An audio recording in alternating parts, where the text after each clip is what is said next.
આ કોંગ્રેસ પાર્ટી છે અને પાર્ટી હંમેશા સર્વોપરી હોય.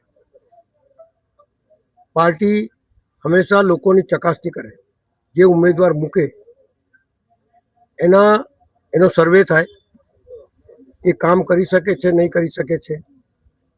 હવે મારે સર્વેની તો વાત જ નથી, કારણ કે નિરંતર હંમેશા કામ કરતો જ રહું છું. મારી આટલી બધી પોલિટિકલ લાઈફની અંદર મેં બાકડા પર બી નામ નથી લખ્યું, મેં કોઈ ઉદ્ઘાટનમાં નથી જતો. કારણ કે અમારા દેશના નેતા, ચાહે જવાહરલાલ નહેરુ હોય, ચાહે ઇન્દિરા ગાંધી હોય, ચાહે લાલ બહાદુર શાસ્ત્રી હોય, ચાહે મનમોહન સિંહ હોય, અમારા કોઈ બી નેતાને બેનર લગાવવાની જરૂર નહીં પડી. અમારા તમામ નેતાઓ કામ જ કરતા રહ્યા છે. ગુજરાતના જેટલા બી મુખ્યમંત્રી થયા એમને બેનર લગાવવાની જરૂર નહીં પડી. આ લોકો જે સત્તા પર બેઠા છે એમને સત્તા પર આજથી 31 વર્ષ પહેલા કેશુભાઈની સરકારમાં એવું કીધેલું કે અમે કંઈ નહીં આપીએ તો શુદ્ધ પાણી આપીશું. હવે આપ ચોથી જાગીર છો, આ વડોદરા શહેરમાં કેટલું શુદ્ધ પાણી મળ્યું એ આપ સમજી શકો છો.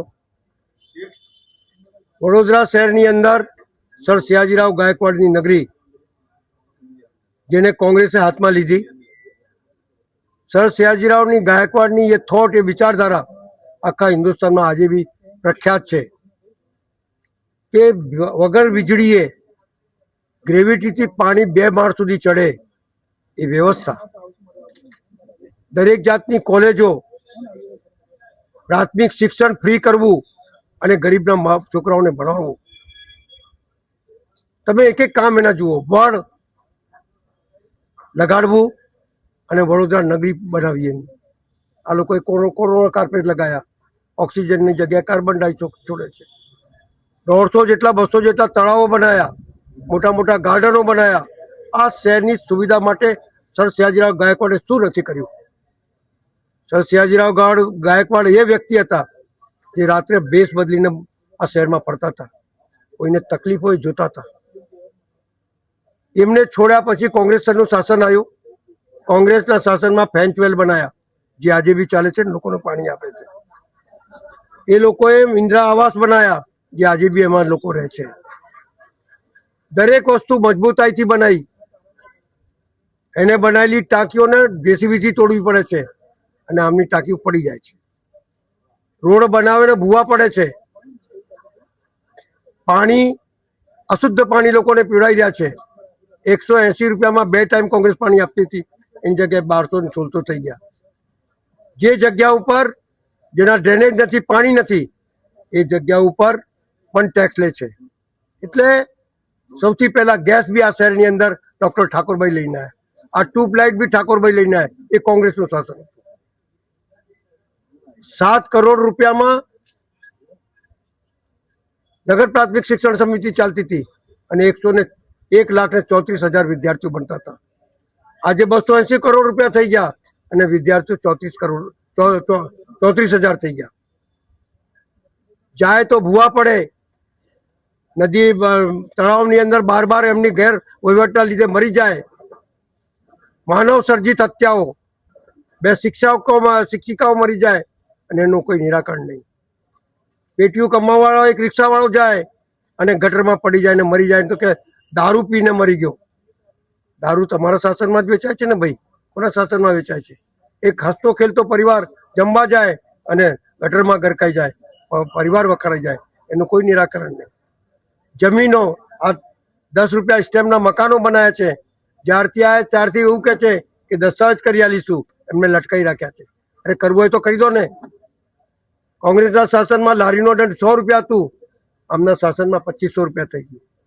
ગાય માતા કરનારા લોકો, જે ગાય માતાને જમીનો વેચી ખાધી, એમની ગોચરો વેચી કાઢી, અને જે ગાયનો દંડ 100 રૂપિયા હતું ને બીજા દિવસે છૂટી જતી હતી, એ ગાયનો દંડ 4000 અને એ સમાજ ઉપર કેસો થાય છે. દુર્દશા કરી નાખી આ શહેરની અંદર. પણ કોંગ્રેસ પાર્ટીના ભલે 7 સભાસદો ચૂંટાયા હોય, ઓછા હોય, પણ પ્રજાની આવાજ સભામાં ઉઠાવે છે, નિર્દેશ કરે છે. જ્યાં જ્યાં તમારી ખામીઓ છે તે બતાડે છે, પણ તમે કરતા નથી. આ અમારો વાડી વિસ્તારમાં સ્લોટર હાઉસ હું છેલ્લા 32 વર્ષથી લડું છું. 1.15નું એકમ થઈ ગયું, પણ જેટલી ક્ષમતા જોઈએ એ નથી. એટલે અહીંના બાળકો જે છે, લોકો રહે છે, એને દુર્ગંધ મારે છે, રહી શકતા નથી. કોઈ દીકરીઓ આપતા નથી ત્યાં. લોકોને જુદી જુદી બીમારીઓથી ઘેરાયા છે. જન્મ મરણનું સ્મશાન એ કોન્ટ્રાક્ટ પદ્ધતિ આપીને લૂંટ ચલાવી રહ્યા છે. મૃતદેહ ઉપર બી રોટલી શેકવાનું કામ કરનારા આ સત્તા પર બેઠેલા લોકો, હું આપના માધ્યમથી ચોથી જાગીર આપજો આપને કહેવા માંગુ છું કે આ શહેરના નાગરિકોને જગાડો. આમના ઉપર અન્યાય થાય છે. દરેક વસ્તુની અંદર રામની વાત કરે છે, પણ રામ તો બધાના છે. અમારા બી રામ છે ને તમારા બી છે. અમારા રાજીવજીએ મંદિર ખોલાયું, પણ એની હોવા નહીં કરી. દરેક વસ્તુની પોસ્ટર લગાવીને હોવા કરો છો. આ દેશ તમારું બી છે ને અમારું બી છે. અમે જ્યારે બી કહીએ છીએ તો સન્માનીય પ્રધાનમંત્રી કહીએ છીએ. અમે કોઈ દિવસ કોઈનું અપમાન નથી કરતા, પણ તમે અમારા નેતાઓનું અપમાન કરવામાં બી ચૂકતા નથી. સવાલ એ છે કે માનવતા, કોઈ બી સરકાર ચલાવે તો માનવતા હોવી જોઈએ. અફરાતફરીનું વાતાવરણ નહીં હોવું જોઈએ. રામનું નામ લો, પણ રામ રાજ્ય તો લાવો. એ રામરાજ લાતા નથી. એટલે મારો કહેવાનો ટૂંકમાં ભાવાર્થ એ છે કે સત્તા પર બેસીને લોકોના પ્રશ્નો હલ કરો. પ્રશ્નો તો આવતા જ રહેશે, શહેર વધતું રહેશે, ગામડાઓ સમાવેશ થશે, પણ પાણીની વ્યવસ્થા હોય, ડ્રેનેજની વ્યવસ્થા હોય, લાઇટની વ્યવસ્થા હોય, રોડની વ્યવસ્થા હોય, સાચી દિશામાં કામ કરો એવું માનું છું. પણ આપણે લોકોના પાસે અમારો વાયદો છે કે કોંગ્રેસ જ્યારે બેસશે ત્યારે જેટલા ભ્રષ્ટાચાર કર્યા છે એને અમે છોડીએ નહીં, અને સાચી દિશામાં લોકોના પ્રશ્નો હલ કરીશું, લોકોને સુખાકારી બનાવીશું. અને લોકો યાદ કરશે કે કોંગ્રેસ પાર્ટીએ જે કંઈ તમને ભાતું આપ્યું છે, ચાહે રાઇટ ટુ ઇન્ફોર્મેશન હોય, રાઇટ ટુ ઇન્ફોર્મેશનના ગરીબોના બાળકો સારા સ્કૂલમાં ભણી શકે, રાઇટ ટુ ફૂડ, લોકોને અનાજ આપવું એ સરકારની ફરજ છે. આ બધી વસ્તુઓ કોંગ્રેસ પાર્ટી જ આપી શકે.